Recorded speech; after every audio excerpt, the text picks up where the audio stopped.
2021 সালের এসএসসি পরীক্ষায় অংশগ্রহণকারী শিক্ষার্থীদের জন্য তৃতীয় সপ্তাহের রসায়নের অ্যাসাইনমেন্ট নিয়ে তোমাদের সাথে আছি আমি ছোটন দেবনাথ। প্রিয় শিক্ষার্থী বন্ধুরা, আমরা তৃতীয় সপ্তাহের রসায়ন অ্যাসাইনমেন্টের কমিক নম্বর হবে 2 এবং অ্যাসাইনমেন্টের শিরোনাম হবে গ্যাসের ধর্ম এবং আদর্শ ও বাস্তব গ্যাস। এই বিষয়টা নিয়ে আবারও বলতেছি, কারণ অধিকাংশ স্টুডেন্টই এই অ্যাসাইনমেন্টের শিরোনাম নিয়ে দ্বিধার মধ্যে পড়েন যে অ্যাসাইনমেন্টের শিরোনাম কী হবে। তাহলে অ্যাসাইনমেন্টের শিরোনাম লিখব আমরা গ্যাসের ধর্ম এবং আদর্শ ও বাস্তব গ্যাস। প্রিয় বন্ধুরা, চলো আমরা দেখি প্রশ্নটা একটু দেখি। আমরা যদি প্রথম আমাদের নির্দেশনা অর্থাৎ রুবিক্সের দিকে তাকাই, মূল্যায়ন নির্দেশনার দিকে যদি আমরা একটু ভালো করে দেখি, সেক্ষেত্রে আমাদের প্রথম প্রশ্নের মধ্যে রয়েছে চার্লসের সূত্র দিকে যাই। অর্থাৎ চার্লসের সূত্র থেকে পরম শূন্য তাপমাত্রা এবং পরম তাপমাত্রার স্কেল ব্যাখ্যা করার জন্য। এছাড়াও 2 নম্বর প্রশ্ন হচ্ছে গ্যাসের গতিতত্ত্বের স্বীকার্যসমূহ উল্লেখ করব এবং এসটিপিতে এক অণু কার্বন ডাইঅক্সাইড গ্যাসের গতিশক্তি হিসাব করব। আচ্ছা, পরবর্তী প্রশ্ন যদি আমরা যাই, পরবর্তী প্রশ্নে বলা আছে সেটা হচ্ছে যে স্থির তাপমাত্রায় 1 লিটার সিলিন্ডারে 1 অ্যাটমোস্ফিয়ার চাপে 400 ml carbon dioxide gas, 750 millimetre পারদ-চাপে 500 মিলিলিটার নাইট্রোজেন ডাইঅক্সাইড এবং 103.64 কিলোপ্যাসকেল চাপে 600 ml মিথেন গ্যাসকে মিশ্রিত করা হলো। প্রত্যেক গ্যাসের মোল ভগ্নাংশ নির্ণয়। তার মানে এই অঙ্কটা আমরা খুব সহজেই করতে পারবো। আমরা ডাল্টনের আংশিক চাপ সূত্র প্রয়োগের মাধ্যমে এই অঙ্কটা সমাধানের চেষ্টা করব। প্রত্যেকটা গ্যাসের আমরা আংশিক চাপ নির্ণয় করব, মিশ্রণের মোট চাপ নির্ণয় করব এবং মূল ভগ্নাংশ হিসাব করব। সর্বশেষ প্রশ্ন ছিল আদর্শ গ্যাস ও বাস্তব গ্যাসের বৈশিষ্ট্য উল্লেখপূর্বক মোলার গ্যাস দুপকের মাত্রা নির্ণয় করব। আমরা অবশ্যই আদর্শ গ্যাসের সংজ্ঞা জানি যে সকল গ্যাস PV=NRT সমীকরণ মেনে চলে তাদেরকে আমরা আদর্শ। আমরা আর দেরি না করে আমাদের উত্তরপত্রে চলে যাব। আমি আশা রাখছি তোমরা ধৈর্য সহকারে পুরো ভিডিওটি দেখবে এবং আমার সাথে সাথে উত্তরপত্র তৈরি করার চেষ্টা করবে। বন্ধুরা, আমাদের প্রথম প্রশ্ন ছিল চার্লসের সূত্র এবং চার্লসের সূত্র থেকে তাপমাত্রার পরম শূন্য তাপমাত্রা এবং তাপমাত্রার পরম স্কেল ব্যাখ্যা করা। চার্লসের সূত্র যদি আমরা বলি যে স্থির চাপে নির্দিষ্ট ভরের, আবার বলছি স্থির চাপে নির্দিষ্ট ভরের গ্যাসের আয়তন 0 ডিগ্রি হতে প্রতি ডিগ্রি সেলসিয়াস তাপমাত্রা পরিবর্তনের জন্য 0 ডিগ্রি সেলসিয়াস আয়তনের 273 ভাগের 1 অংশ পরিবর্তিত হয়। আমরা ধরে নিলাম যে 0 ডিগ্রি সেলসিয়াস তাপমাত্রায় কোনো নির্দিষ্ট ভরের গ্যাসের আয়তন V0। তো চার্লসের সূত্র অনুসারে আমরা লিখতে পারি কি, স্থির চাপে 1 ডিগ্রি সেলসিয়াস তাপমাত্রা বৃদ্ধিতে আয়তন হচ্ছে V0 প্লাস 273 V0/273। সুতরাং থিটা ডিগ্রির জন্য হবে কি, গুণ হবে, তাহলে V0 প্লাস V0 ইন্টু θ/273। তো থিটা ডিগ্রি সেলসিয়াসের জন্য যদি আয়তনকে আমরা যদি V ধরে নিই, থিটা ডিগ্রির জন্য যদি আয়তন যদি B হয়, তাহলে আমরা কি লিখতে পারি, তাহলে আমরা লিখতে পারি V=V0 প্লাস V0 ইন্টু θ/273। এই উভয় থেকে যদি V0 কমন যায়, তাহলে আমরা লিখতে পারি 1 প্লাস θ/273। এই সমীকরণকে যদি আমরা 1 নং সমীকরণ দিই, আমরা লিখতে পারি যে পরম স্কেলে চার্লসের সূত্র। আমরা এখন পরম স্কেলে চার্লসের সূত্র বের করব। অর্থাৎ 1 নং সমীকরণ আমরা বলছিলাম V= কি, V0 ইন্টু 1 প্লাস θ/273। আমরা যদি এখানে লসাগু করি তাহলে 273 প্লাস θ/273। এই 273 প্লাস থিটাকে যদি আমরা টি দ্বারা প্রকাশ করি, আমার টি এর পরিচয়, টি হচ্ছে পরম স্কেলে তাপমাত্রা এবং টি = 273 প্লাস থিটা। তার মানে আমরা B সমান কি পেলাম, V0 ইন্টু T/273। এই V0/273কে যদি আমরা ধ্রুব ধরে নিই, অর্থাৎ ধ্রুব সংখ্যা ধরি, তার মানে লিখতে পারি V = KT, অর্থাৎ B সমানুপাতিক T। এটা কখন ছিল, যখন চাপ স্থির ছিল। তার মানে বলতে পারি যে নির্দিষ্ট চাপে নির্দিষ্ট ভর বিশিষ্ট কোনো গ্যাসের আয়তন পরম তাপমাত্রার সমানুপাতিক। এটি পরম স্কেলে চার্লসের সূত্র। তাহলে আবার বলতেছি, নির্দিষ্ট চাপে নির্দিষ্ট ভর বিশিষ্ট কোনো গ্যাসের আয়তন অর্থাৎ B পরম তাপমাত্রা অর্থাৎ T এর সমানুপাতিক। এটি হচ্ছে পরম স্কেলে চার্লসের সূত্র। আবার এখন আমরা পরম শূন্য তাপমাত্রা, আবার কোনো তাপমাত্রার T ডিগ্রি সেলসিয়াসে যদি ওই গ্যাসের আয়তন যদি VT হয়, তাহলে আমরা VT সমান কি লিখতে পারি, V0 plus V0 into T/273। যখন T = -273 ডিগ্রি সেলসিয়াস হবে, তখন আমরা গ্যাসের আয়তন পাচ্ছি কি, 0 পাচ্ছি। তার মানে যদি কোনো আয়তন তাপমাত্রা যদি -273°C দ্বারা হয়, তখন ওই অবস্থায় গ্যাসের আয়তন তাত্ত্বিকভাবে কী হয়? শূন্য হয়। এইটার উপর ভিত্তি করে মানে কি করা হয়েছে? পরম তাপমাত্রার স্কেল উদ্ভাবন করা হয়েছে। তো আমরা এখন তাপমাত্রা পরম স্কেল এবং পরম শূন্য তাপমাত্রা সম্পর্কে জানব। পরম তাপমাত্রা কেলভিন তাপমাত্রা অর্থাৎ 0°C বলছে পরম তাপমাত্রা কেলভিন স্কেলের শূন্য বিন্দুকে অর্থাৎ -273.15°C ও কেলভিন স্কেলে প্রতি ডিগ্রি দূরত্ব কি হয়? সমান। বরফের গলনাঙ্ককে 273 কেলভিন এবং পানির স্ফুটনাঙ্ককে 373 কেলভিন ধরা হয়েছে। কেলভিন বা পরম তাপমাত্রার স্কেলে সর্বনিম্ন তাপমাত্রা 0 কেলভিন অর্থাৎ -273.15°C। এই তাপমাত্রাকে বলা হচ্ছে পরম শূন্য তাপমাত্রা। আমরা যদি সহজ ভাষায় সংজ্ঞা দিই, সেটা হচ্ছে যে তাপমাত্রায় চার্লসের বা গ্যালিসকের সূত্র অনুসারে গ্যাসের আয়তন তাত্ত্বিকভাবে শূন্য হয়ে যায়, ওই তাপমাত্রাকে বলা হচ্ছে পরম শূন্য তাপমাত্রা। আমরা যদি শর্টলি লিখি, তাহলে আমরা লিখব যে তাপমাত্রায় চার্লস বা গ্যালিসকের সূত্র অনুসারে গ্যাসের আয়তন তাত্ত্বিকভাবে শূন্য হয়ে যায়, ওই তাপমাত্রাকে বলা হচ্ছে পরম শূন্য তাপমাত্রা। তাহলে পরম শূন্য তাপমাত্রার আমরা যদি এটা না লিখে আরও সহজ দিতে পারি, এটাও লিখতে পারি, সেটা হচ্ছে -273.15°C। এই তাপমাত্রায় আমরা একটু আগেই দেখছি যে এই তাপমাত্রায় গ্যাসের আয়তন তাত্ত্বিকভাবে কী হয়? শূন্য হয়। তাহলে আমরা পরম শূন্য তাপমাত্রার সংজ্ঞা দিব যে তাপমাত্রায় চার্লস বা গ্যালিসকের সূত্র অনুসারে গ্যাসের আয়তন তাত্ত্বিকভাবে শূন্য হয়ে যায়, সেই তাপমাত্রাকে বলা হচ্ছে পরম শূন্য তাপমাত্রা। এখন আমরা দেখব কি আরেকটা জিনিস হয়ে গেছে, সেটা হচ্ছে তাপমাত্রার পরম তাপমাত্রার স্কেল। তো পরম তাপমাত্রার স্কেলকে কী ধরা হয়? সেটা হচ্ছে আমরা ধরে নিলাম যে কেলভিন তাপমাত্রাকে আমরা টি ধরলাম, এবং সেলসিয়াস স্কেলের তাপমাত্রা সাথে 273 যোগ করে কেলভিন তাপমাত্রার একক প্রকাশ করা, অর্থাৎ টি কেলভিন = 273 + 3°C। তো প্রিয় শিক্ষার্থী বন্ধুরা, আমরা এখন দ্বিতীয় প্রশ্নে যাব। দ্বিতীয় প্রশ্ন ছিল যে কি গ্যাসের গতিতত্ত্বের শিকার্যগুলো লেখো এবং এক অণু কার্বন ডাইঅক্সাইড গ্যাসের জন্য গ্যাসের গতিশক্তি হিসাব করো। তো আমরা গ্যাসের গতিতত্ত্বের শিকার্যসমূহ যদি লিখি, প্রথম শিকার্যই বলা আছে যে কোনো গ্যাসের গঠন। যে কোনো গ্যাস অসংখ্য ক্ষুদ্র কণিকা যেমন পরমাণু অথবা অণুর সমন্বয়ে গঠিত। এসব কণিকা বা অণু খুব দ্রুত গতিতে সরলরৈখিক পথে ইতস্তত সম্ভবপর সব দিক ছোটাছুটি করে। এটা ছিল গ্যাসের গতিতত্ত্বের প্রথম শিকার্য। প্রথম শিকার্য ছিল কি গ্যাসের গঠন। দ্বিতীয় শিকার্যতে যদি আমরা আসি, গ্যাসের অণুসমূহের আয়তন। বলছে গ্যাসের অণুগুলোর মোট আয়তন গ্যাস পাত্রের মোট আয়তনের তুলনায় অতি নগণ্য। এটা কিন্তু গ্যাসের শিকার্যের মধ্যে সবচেয়ে একটা গুরুত্বপূর্ণ শিকার্য, যে গ্যাসের অণুগুলোর মোট আয়তন গ্যাসের পাত্রের মোট আয়তনের তুলনায় অতি নগণ্য, অর্থাৎ গ্যাসের মোট আয়তনের অধিকাংশ স্থানেই কি খালি। তৃতীয় সূত্র হচ্ছে গ্যাসের অণুর মধ্যে আকর্ষণ কিংবা আকর্ষণ ও বিকর্ষণ। গ্যাসের অণুগুলোর মধ্যে আকর্ষণ ও বিকর্ষণ। গ্যাসের অণুগুলোর মধ্যে পারস্পরিক কোনো আকর্ষণ বা বিকর্ষণ নেই, তারা পরস্পর স্বাধীন। আবার বলতেছি, গ্যাসের অণুগুলোর মধ্যে পারস্পরিক কোনো আকর্ষণ বা বিকর্ষণ নেই, তারা পরস্পর স্বাধীন। চতুর্থ সূত্র আন্তঃআণবিক সংঘর্ষ ও প্রকৃতি। গ্যাসীয় অণুগুলোর মধ্যে পরস্পরের সাথে বা পাত্রের দেওয়ালের সাথে সংঘর্ষগুলো স্থিতিস্থাপক, অর্থাৎ তাদের গতিশক্তি অভ্যন্তরীণ বা অন্য কোনো শক্তিতে রূপান্তরিত হয় না। তাপমাত্রা গ্যাসীয় অণুগুলোর মোট গতিশক্তি সর্বদা কী থাকে? স্থির থাকে। 4 নম্বর সূত্র হচ্ছে গ্যাসের চাপ।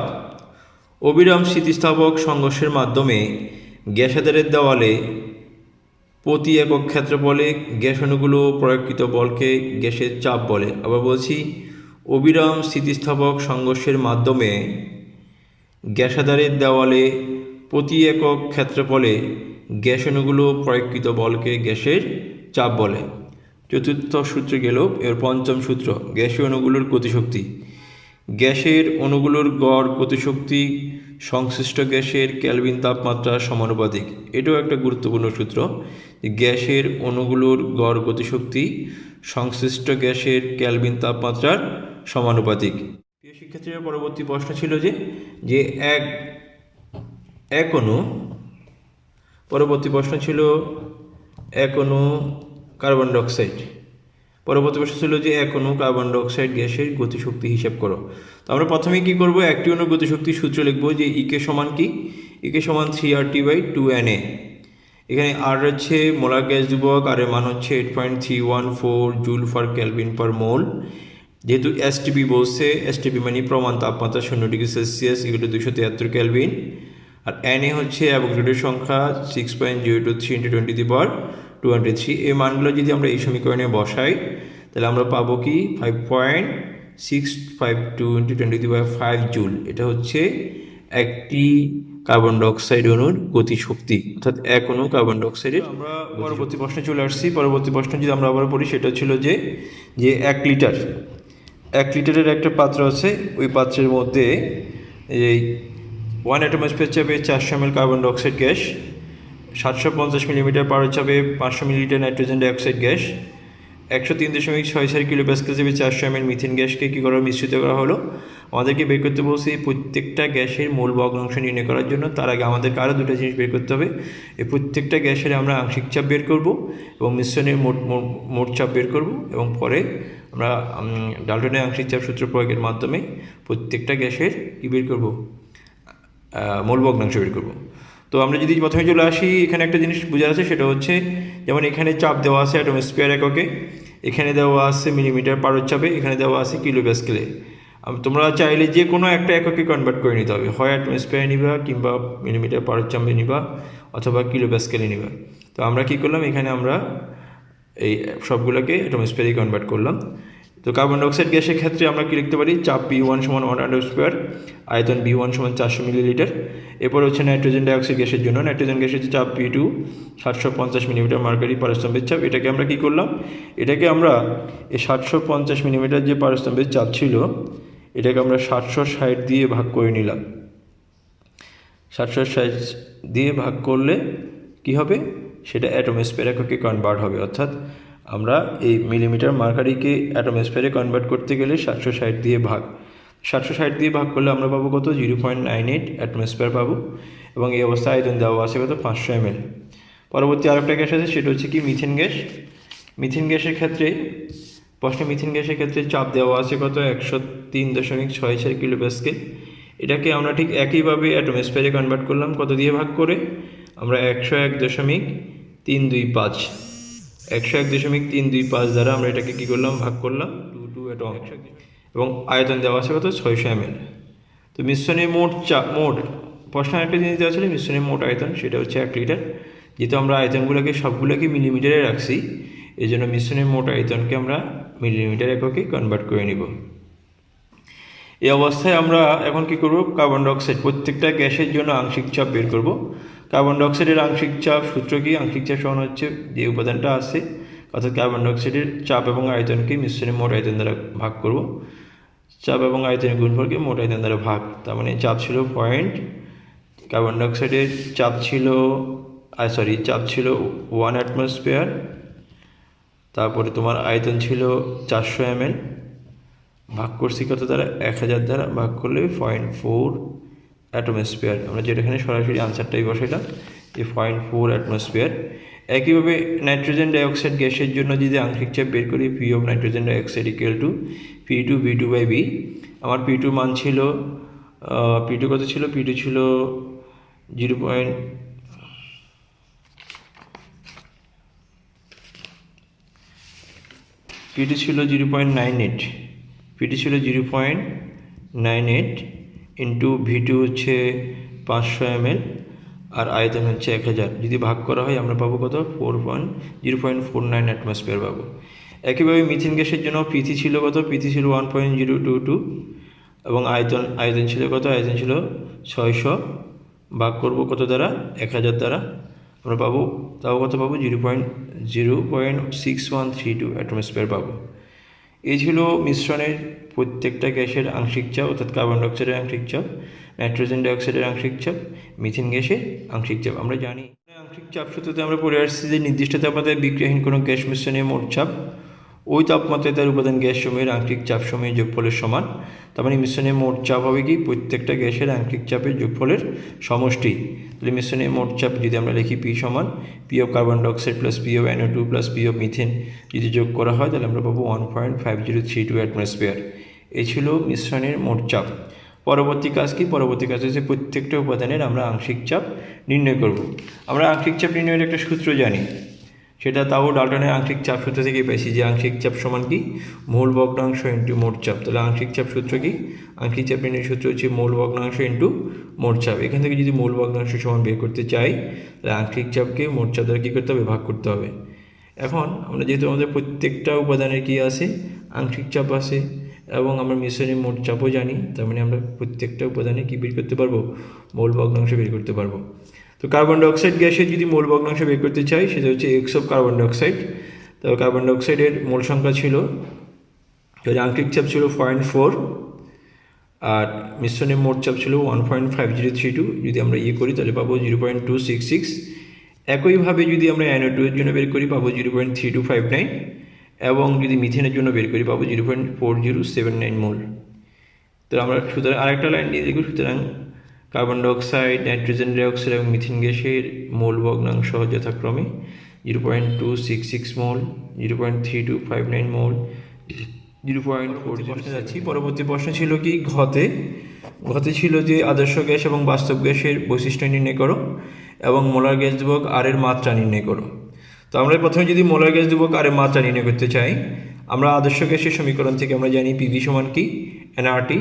এখানে আমরা যদি পরিচয় দিই, আরটা হচ্ছে মোলার গ্যাস ধ্রুবক, বাকিগুলোর পরিচয় দিলে পি হচ্ছে চাপ, বি হচ্ছে গ্যাসের আয়তন, এন হচ্ছে মোল সংখ্যা, টি হচ্ছে তাপমাত্রা।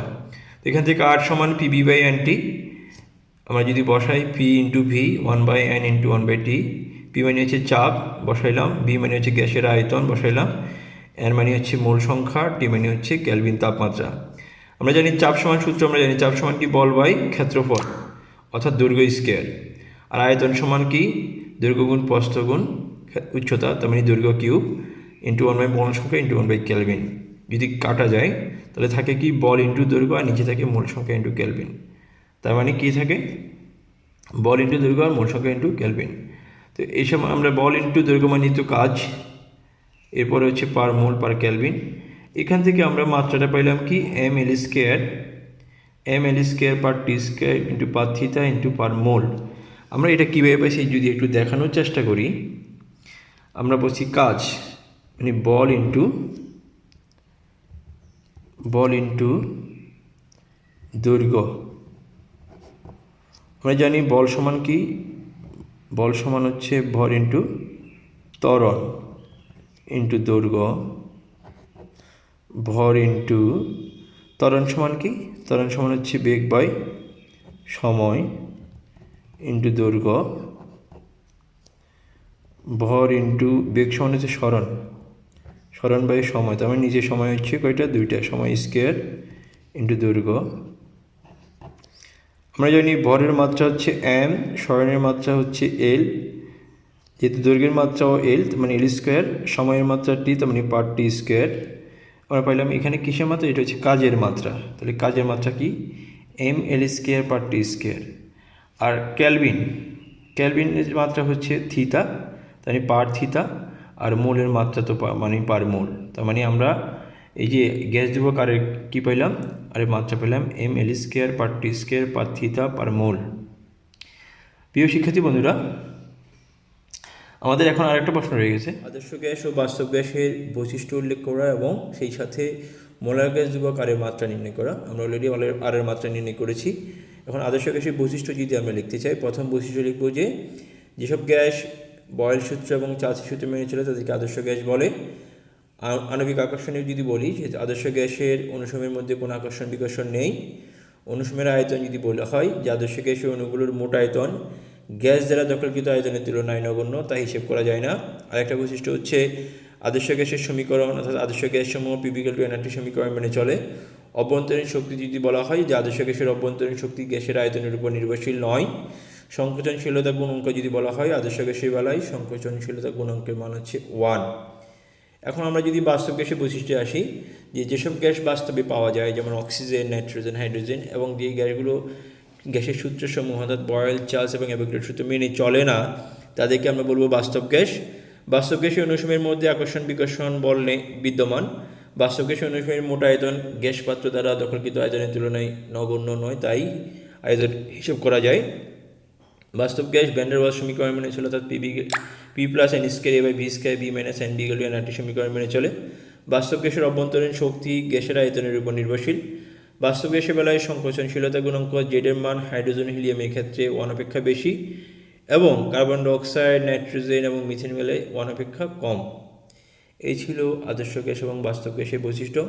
তো প্রিয় বন্ধুরা, তোমরা যারা এতক্ষণ ধৈর্য সহকারে ভিডিওটি দেখেছো তাদেরকে আরও অনেক ধন্যবাদ জানাচ্ছি। আমাদের পরবর্তী সকল ভিডিও পাওয়ার জন্য তোমরা সহজ রসায়ন চ্যানেলটাকে সাবস্ক্রাইব করে রাখতে পারো, পাশাপাশি বেল আইকনটাকে ক্লিক করে রাখবা। তো আমি আশা করছি যে তোমরা সবাই শুধুমাত্র এই ভিডিওর উপর নির্ভরশীল না হয়ে বইয়ের সহায়তায় কিংবা গুগল অথবা যে কোনো মিডিয়া মাধ্যমের সহায়তায় উত্তরটি গুছিয়ে লেখার চেষ্টা করবে, হুবহু কপি করে লেখার চেষ্টা করবে না কোনো মাধ্যম থেকে। তো তোমাদের সবার মঙ্গল কামনা করে আজকের জন্য এখানে বিদায় নিচ্ছি। আল্লাহ হাফেজ।